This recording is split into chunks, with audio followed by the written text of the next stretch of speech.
Salah satu tuntutan dalam sidang gugatan cerai yang diajukan Thalita Latief terhadap Dennis Lila yakni cerai dan hak asuh anak. Thalita Latief tidak mengajukan gugatan harta gono gini dalam tuntutan gugatan cerainya tersebut. Sidang gugatan cerai kembali digelar di Pengadilan Agama Jakarta Pusat, Kamis tanggal 15 April tahun 2021.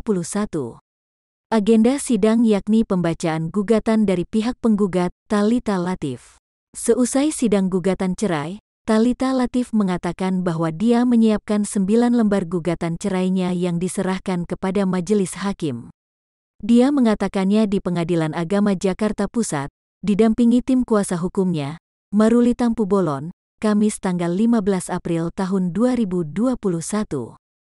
Gugatannya hanya bercerai dan hak asuh anak, kata Maruli Tampu-Bolon menimpali perkataan Thalita Latief.